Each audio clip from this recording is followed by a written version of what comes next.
Me cautiva tu amor, solo quiero quedarme aquí a tus pies, mi refugio eres tú, mi escondite es tu presencia, solo quiero ver tu rostro y contemplarte,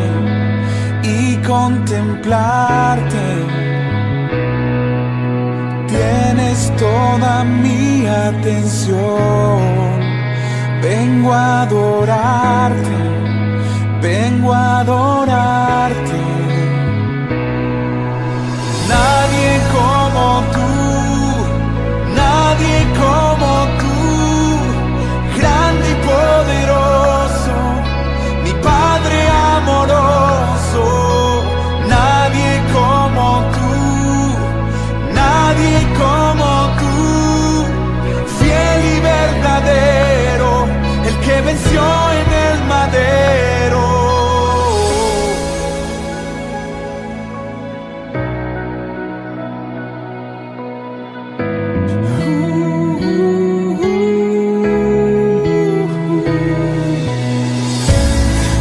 Cautiva tu amor, solo quiero quedarme aquí a tus pies, mi refugio eres tú, mi escondite es tu presencia. Solo quiero ver tu rostro y contemplarte,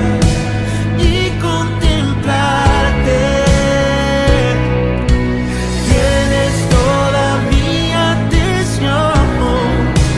Vengo a adorarte, vengo a adorarte. Nadie como tú, nadie como tú, grande y poderoso, Padre amoroso. Nadie como tú, nadie como tú, fiel y verdadero, el que venció en el madero. Nadie como tú, nadie como tú, grande y poderoso, mi Padre amoroso.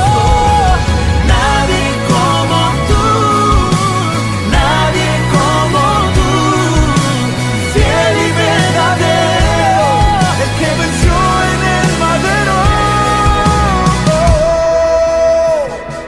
Jesús, Jesús, nombre sobre todo nombre.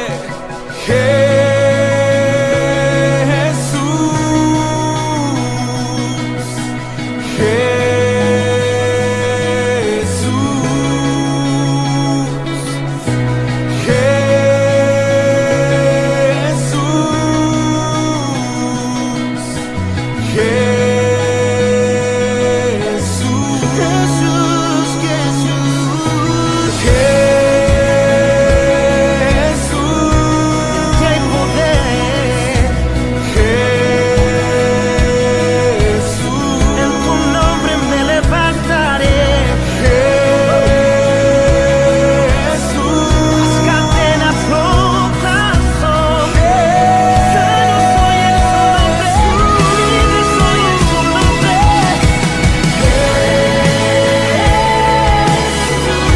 Tú eres santo, tú eres digno. Nadie como tú, Jesús. Nombre sobre todo nombre. Jesús,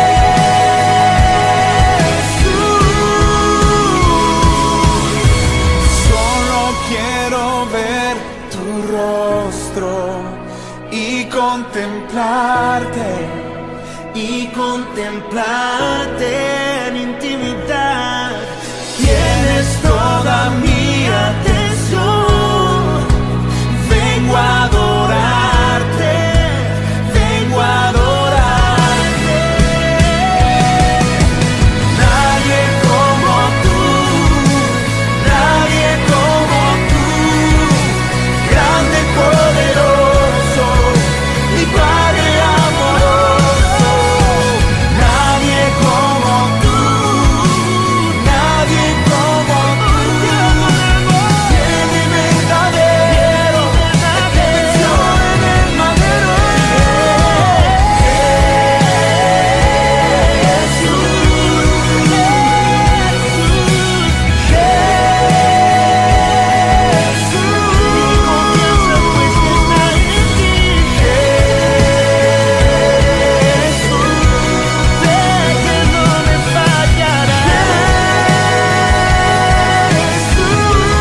nuestro Jesús. Sé que hoy me abrazarás. Ven, abrázame fuerte, Jesús. Dios te bendiga, querido amigo, amiga, hermanos que nos escuchan. Feliz año nuevo, si no hemos tenido la oportunidad de expresártelo antes. Este es el mensaje de mitad de semana, pero nuestro deseo es que este nuevo año traiga grandes bendiciones a tu vida y conozcas a Jesucristo de una manera más profunda y de una manera más gloriosa. Te invito al libro de San Mateo, el Evangelio según San Mateo, el capítulo 5. Hemos estado conversando y compartiendo acerca de las bienaventuranzas. Y nos falta una y queremos comenzar el nuevo año cumpliendo la misión que empezamos. Estoy en el capítulo 5, es la octava y última de las bienaventuranzas, de las bendiciones, son exclamaciones de júbilo. Dichosos, benditos, alegres, felices, bienaventurados.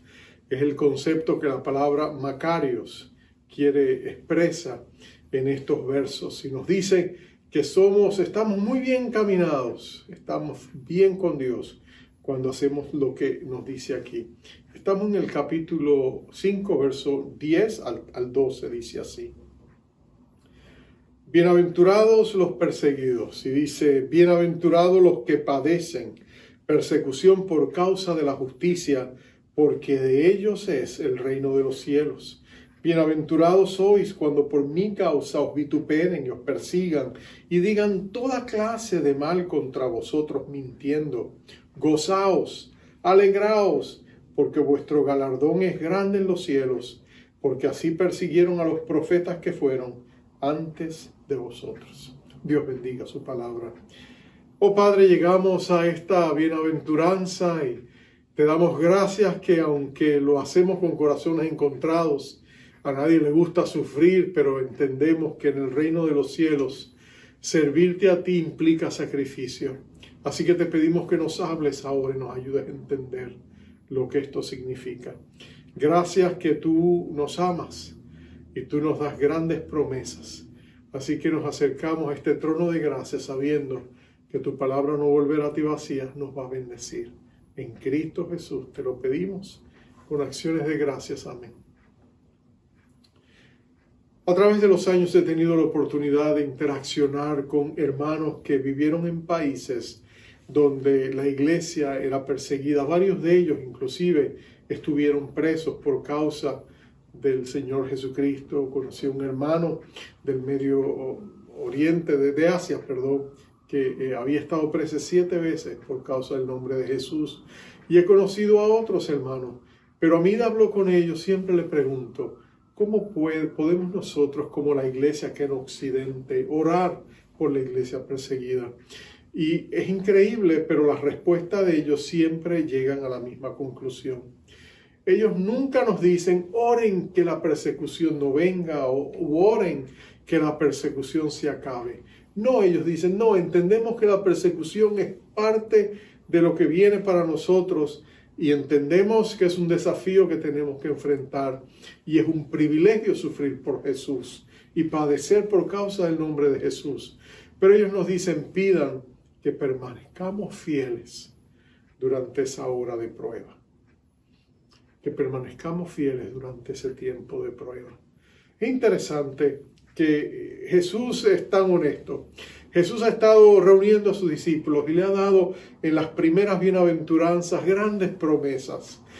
Cuando nosotros leemos esas grandes promesas, nos parece casi incongruente que una persona que se esfuerza por ser humilde ante Dios, pobre de espíritu, que llora, que sufre por el Señor, una persona que tiene un espíritu de mansedumbre, que tiene hambre y sed de justicia, que es una persona misericordiosa, limpia de corazón y pacificadora, tenga que enfrentar persecución en este mundo. Debería ser todo lo contrario. El mundo debería reconocer sus grandes sacrificios. Debería reconocer el gran carácter de este individuo o de esta persona. Sería ideal que el mundo dijera, no somos dignos de tenerlos entre nosotros. Hay que reconocer la valía de estas personas Pero nota que Jesús no dice eso. Jesús dice que el mundo los miraría con odio y los perseguiría.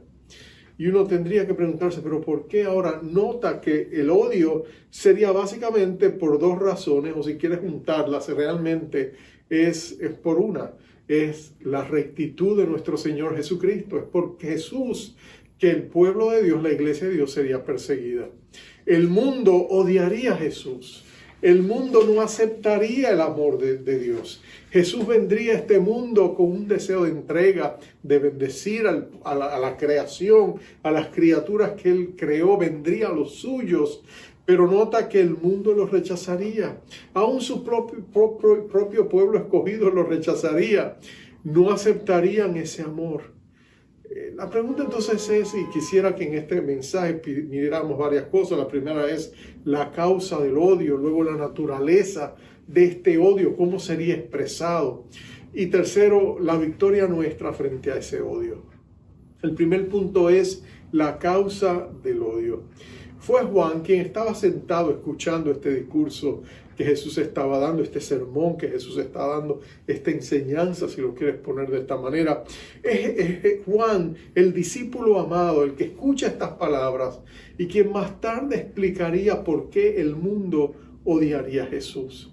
En su evangelio, en el capítulo 3, el verso 19, diría: y esta es la condenación, que la luz vino al mundo y los hombres amaron más las tinieblas que la luz, porque sus obras eran malas. Mira lo que Juan está diciendo. Él está diciendo, vino la luz al mundo. Jesucristo es la luz del mundo. Él vino al mundo, pero las tinieblas lo rechazaron. Porque los hombres amaron más las tinieblas, porque las obras de ellos eran malas. En otras palabras, ellos rechazaron la virtud porque amaban el pecado. El mundo odia a Jesucristo porque la oscuridad es la antítesis de la luz. Son enemigas naturales, son némesis naturales, la luz y la oscuridad. Y cuando tú miras las vidas de aquellos que persiguieron la iglesia o la antagonizaron, eran personas que estaban inmersos en arrogancia, en ambición, en el mundo de las tinieblas y peleaban contra la luz por las razones que fuesen, pero básicamente era porque ellos preferían quedarse donde estaban. Recuerdo la historia de Voltaire, el famoso libre pensador francés, que decía que tomó a Jesucristo y sus 12 apóstoles a establecer la iglesia, pero que él con su pluma la destruiría. Y él escribió siempre en contra del cristianismo. De hecho, es casi una ironía que después de su muerte, la casa de él, la antigua mansión de Voltaire, llegó a ser la sede de las sociedades bíblicas en París, en Francia.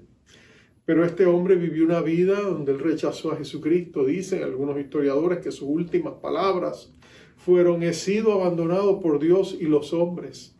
Me voy al infierno, oh Cristo, oh Jesucristo.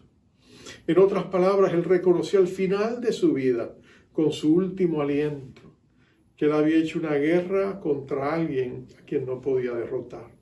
Pero no fue solamente él, hubo otros que también escribieron. Pero hubo muchos que empezaron escribiendo y haciendo sus obras en las tinieblas, y Jesucristo en su misericordia les dio la oportunidad, los sacó a la luz.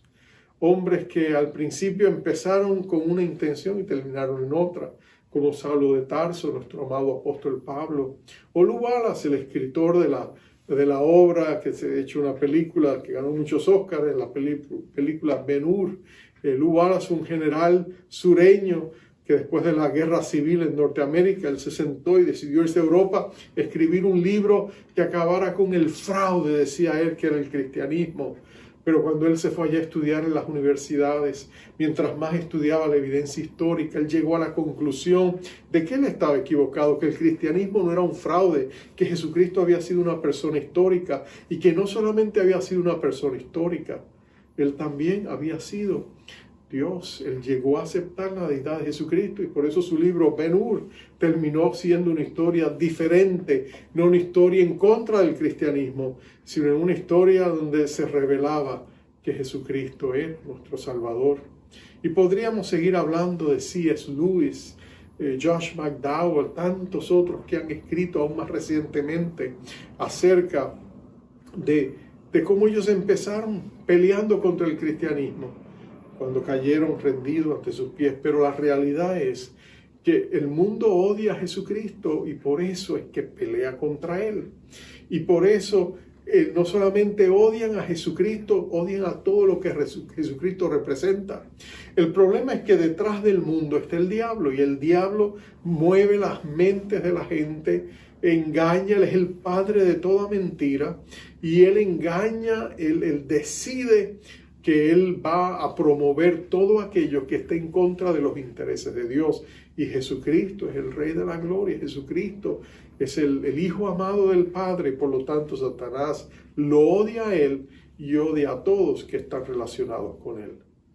Por eso la iglesia desde el mismo comienzo tuvo que enfrentar el odio del mundo. De hecho, una de las grandes peleas del cristianismo cuando está empezando en su incipiente inicio es enfrentar lo que el Imperio Romano representaba. Tú sabes que el Imperio Romano en sus comienzos ellos tenían la diosa Roma. Ellos consideraban que la diosa Roma era el espíritu que mejor encapsulaba el corazón de Roma y los principios y los valores de Roma.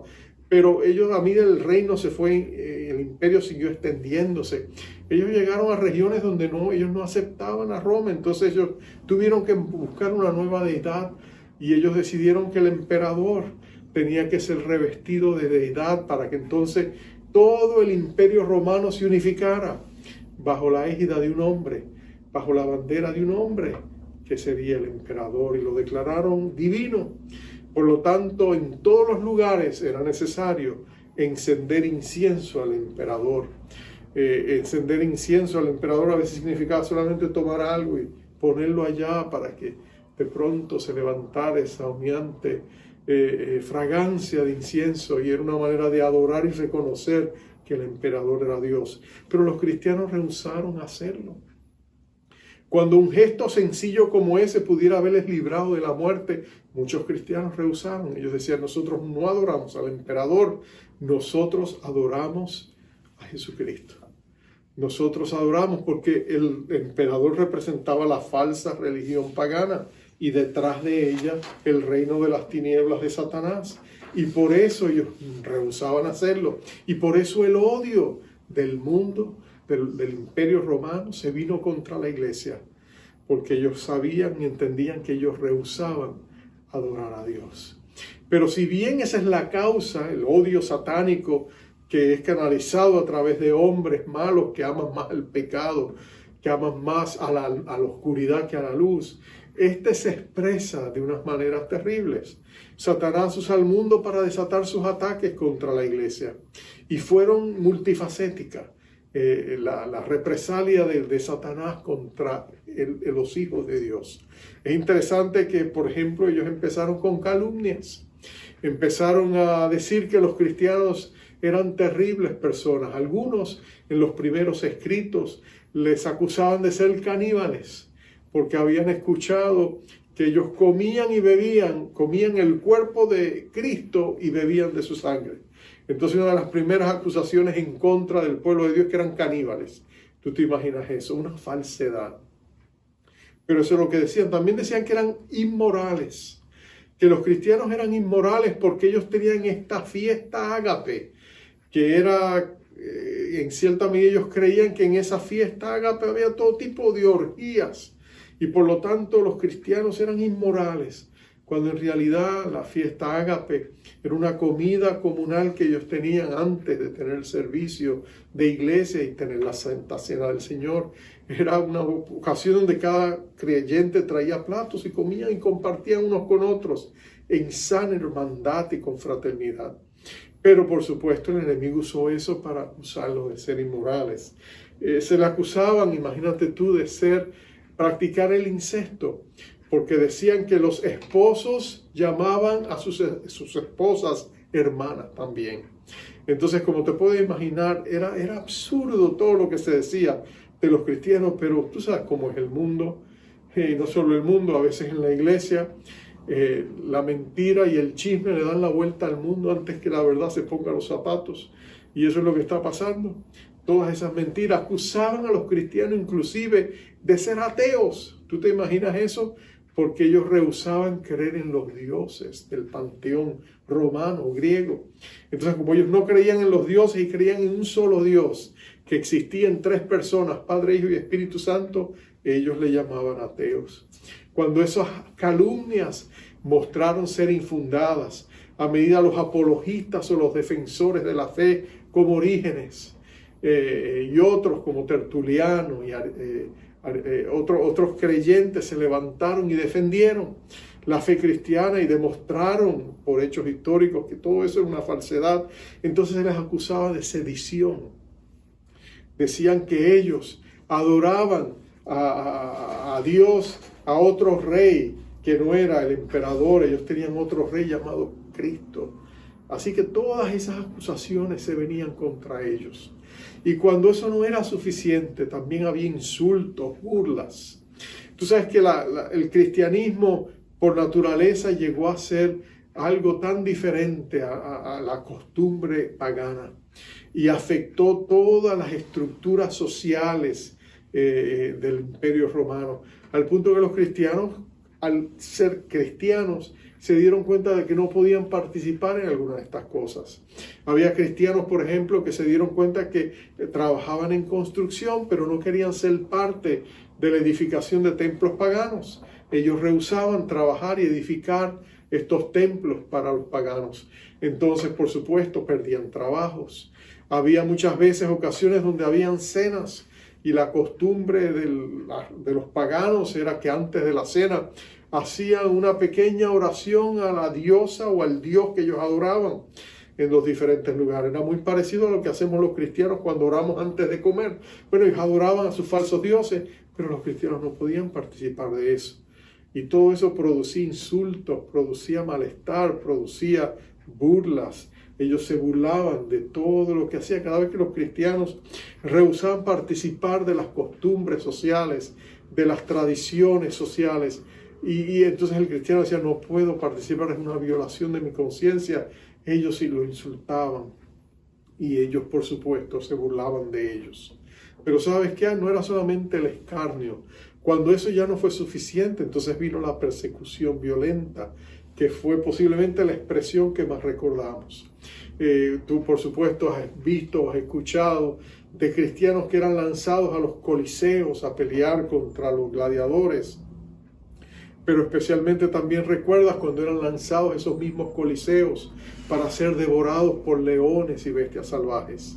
Nerón era uno el emperador romano era uno que fue particularmente violento y sadista en su persecución contra el cristianismo. Era común que en las fiestas paganas que él tenía, él cogía a los cristianos, los embadurnaba de brea petrolífera y luego los encendía en llamas para que fueran las antorchas, y lo hacía mientras estaban vivos. Entonces tú podías estar en una fiesta y ver a los cristianos que estaban sufriendo, siendo quemados vivos. Pero aún eso no se comparaba a otras cosas que hicieron. El erudito e historiador William Barclay describe algunas de estas cosas y las leo no porque me gusta hacerlo, sino porque yo quiero que tú entiendas el alto precio que cristianos pagaron con su sangre para que tú y yo tuviéramos la palabra de Dios y nuestra fe cristiana. Dice él, los cubrían con pieles de animales salvajes y les lanzaban perros de caza para que los descuartizaran. Eran torturados en el potro, les arrancaban la piel con garfios, les echaban encima plomo derretido, le fijaban planchas de bronce al rojo vivo en las partes más sensibles del cuerpo, les vaciaban los ojos, les cortaban partes del cuerpo, los asaban ante sus ojos y les abrazaban las manos y los pies mientras les echaban agua fría para prolongar la agonía. Y él sigue diciendo algunas cosas, voy a detenerme ahí, pero tú capturas la esencia de lo que significaba servir a Jesús. El sacrificio de estos cristianos, cuánto de ellos sufrieron, vieron sus familias separadas, vieron sus sueños truncados y murieron terribles muertes, todo por amor a Jesús. Cuando Jesús le dice a los primeros cristianos, bienaventurados los perseguidos, no era sencillamente la lejana posibilidad de que, bueno, a lo mejor iban a enfrentar algunas pruebas, que algunas personas no le iban a mirar con buenos ojos. No, Jesús estaba hablando de un sufrimiento literal, un sufrimiento superlativo. Pero nota que Jesús no le dijo esto en una nota negativa. Jesús le dijo, bienaventurados los que sufren persecución. Jesús está diciendo que los que sufrirían persecución por causa de Él y de la rectitud del reino, la justicia del reino, serían dichosos, serían bendecidos, serían felices, serían alegres, serían bienaventurados cuando sufrieran, porque a estos agravios Dios les reconocería y los levantaría con grandes galardones. El reino de los cielos sería ellos. En otras palabras, Él está comparando lo que Dios, la gloria del presente momento, la gloria del futuro que Dios nos promete.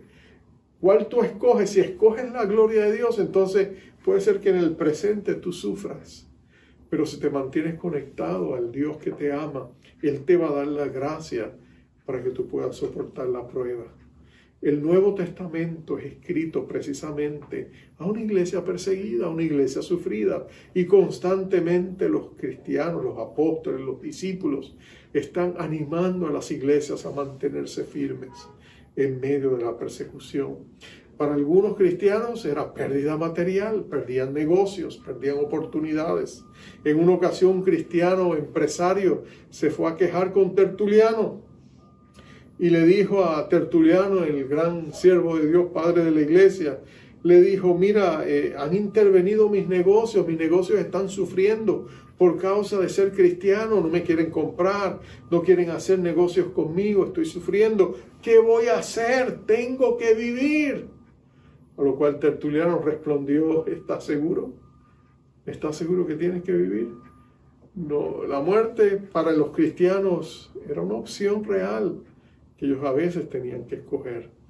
Pero mira esto, él le dice que lo más precioso de todo, le dice él, gozaos, el verso 12, gozaos y alegraos, porque vuestro galardón es grande en los cielos, porque así persiguieron a los profetas que fueron antes de vosotros. Nota que Jesús les está diciendo, gozaos y alegraos. En el griego la expresión es salta de gozo. Celebra como si te hubieras ganado la lotería, no es que juguemos, pero si hubieras tenido una gran noticia, una gran celebración, alguna buena nueva. Nota que te dice, regocíjate, celebra, porque grande será tu galardón en los cielos.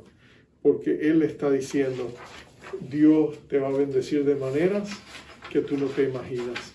No temas, le dijo Jesús a los discípulos más tarde en el capítulo 10, a los que matan el cuerpo pero no pueden tocar el alma. Teme más bien a Dios, que puede tomar tu cuerpo y tu alma y mandarlo al infierno.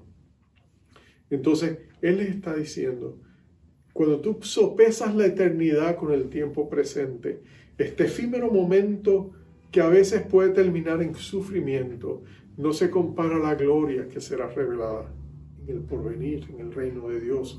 Por lo tanto, gozaos y alegraos, porque estamos hablando de la eternidad, que es mucho más glorioso que el tiempo presente.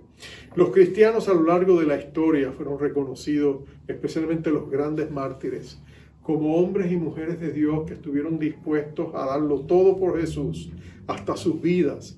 Y en medio de sus agonías, la gracia de Dios venía sobre ellos y permitía que en medio de los desafíos más grandes, ellos pudieran permanecer firmes. Una de las grandes historias fue la historia de Policarpo, un discípulo de los apóstoles, del apóstol Juan en específico. Dice que él tenía 86 años cuando finalmente en la ciudad de Éfeso lo arrestaron por ser cristiano, y el mismo soldado, el sargento que lo arrestó, el oficial romano con donde lo llevaron, le dijeron, mira, ten misericordia de ti, ya tú eres un viejo, eres un anciano, ¿qué vas a sufrir por esta causa? Mira, prende una pizca de incienso al emperador y esto va a terminar y te mando a casa y aquí no ha pasado nada. y sus famosas palabras. Él le dijo, mira, yo he servido al Señor Jesucristo por 86 años y en esos 86 años el Señor Jesucristo no ha hecho otra cosa sino bendecirme. ¿Cómo voy yo a traicionar ese amor? ¿Por evitar el sufrimiento humano? No, yo estoy dispuesto a morir. Y así fue, lo encendieron en la hoguera y él murió una muerte gloriosa para Jesucristo.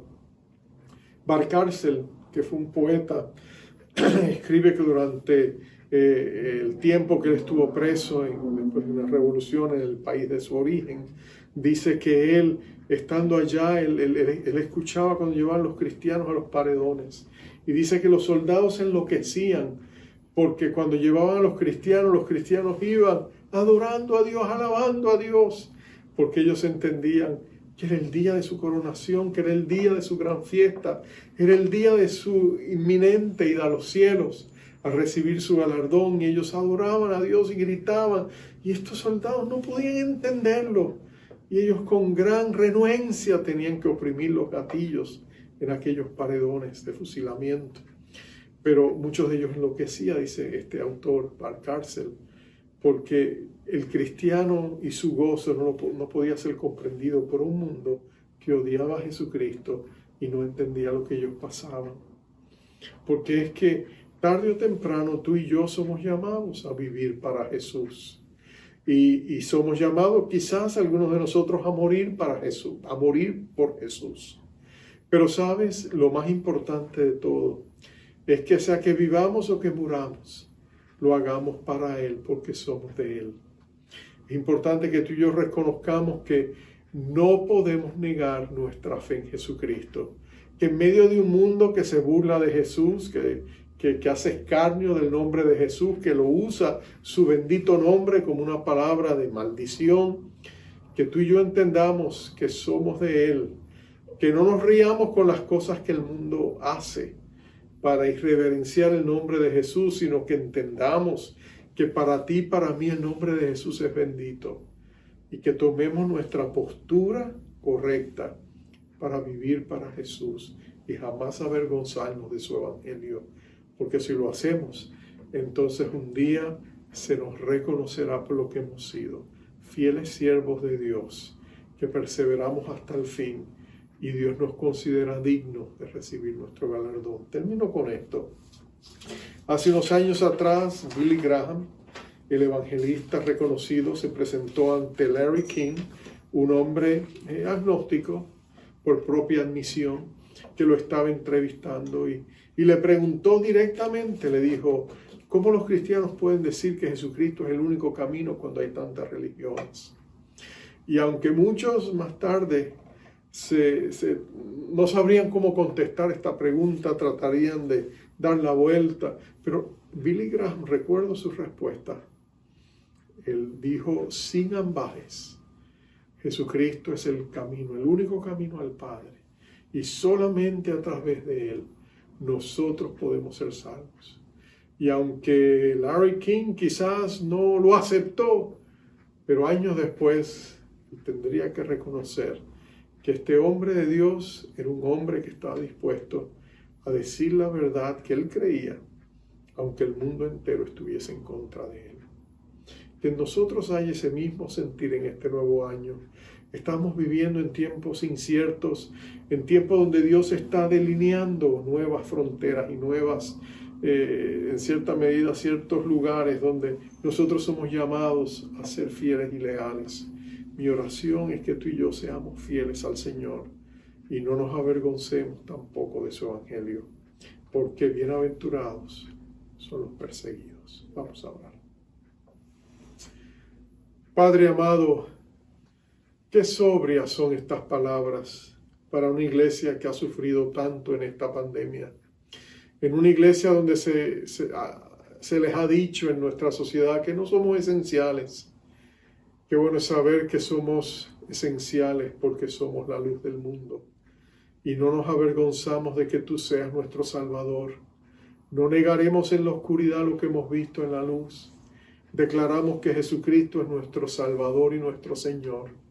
Él lo dio todo por nosotros y nosotros queremos vivir para Él. Permite que nosotros encontremos en tu palabra la firmeza, la fortaleza y la fe para vivir vidas dignas de ti. Permite que nuestra fe sea fortalecida por medio del obrar de tu Espíritu en nosotros a través de tu palabra, y que nosotros seamos firmes y a la misma vez tiernos con aquellos que necesitan conocer a Jesús, pero que no nos avergoncemos del Evangelio, porque es poder de Dios para todo aquel que cree. Así que en este día danos esa firmeza, ayúdanos a tomar la resolución de que viviremos para Jesucristo, caminaremos con Jesucristo y no tendremos vergüenza en decir que somos del Señor. Y aquellos que necesitan tanto a Jesús, danos la franqueza de poder decirles con denuedo: Jesucristo es el camino, la verdad y la vida. Nadie viene al Padre sino a través de Él. Te pedimos esto en el nombre glorioso de nuestro Rey Jesús. Amén y amén. Te envío con la bendición acostumbrada. Jehová te bendiga, Jehová te guarde, Jehová haga resplandecer su rostro sobre ti, tenga de ti misericordia. Jehová alce sobre ti su rostro y ponga en ti paz. Bendecidos.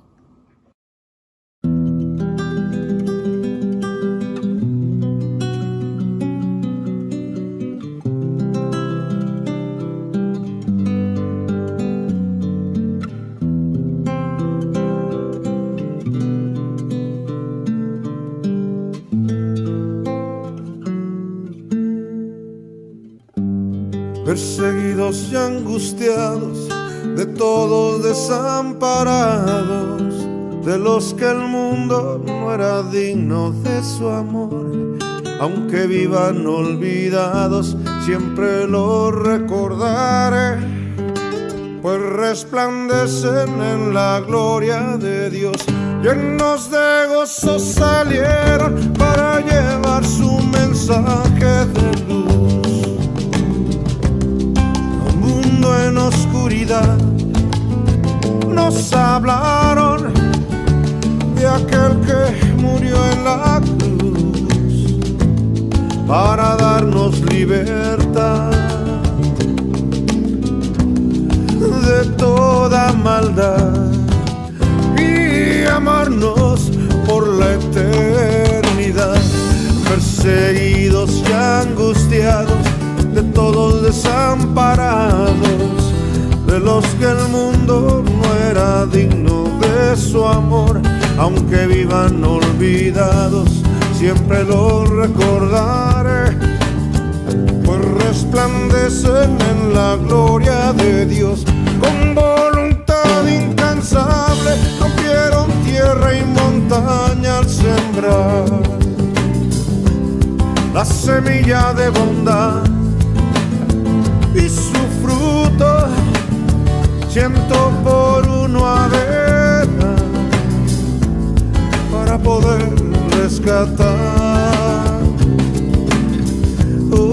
de la humanidad a los que reciben la verdad.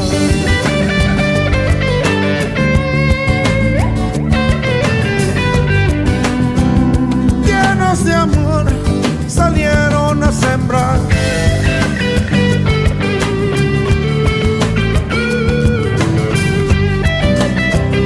con la ilusión de pronto cosechar. Por fe vencieron, alcanzaron promesas y conquistaron con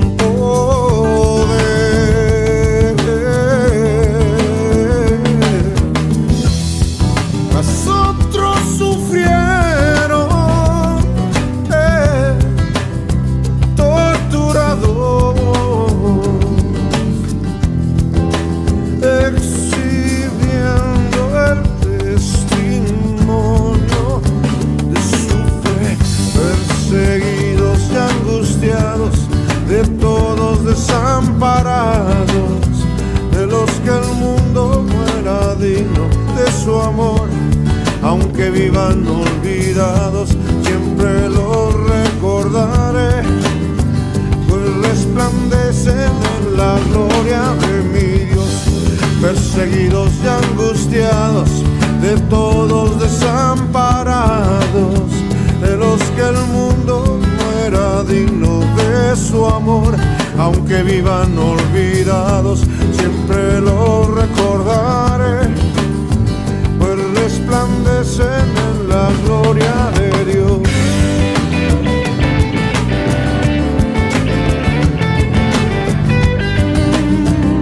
Aunque con lágrimas sembraron, se reirán.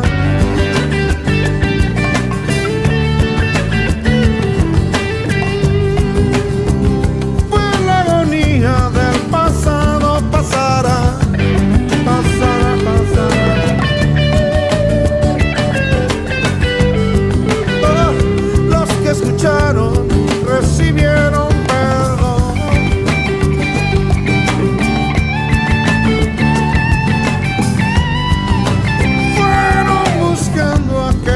Patria celestial, perseguidos y angustiados, de todos desamparados, de los que el mundo no era digno de su amor.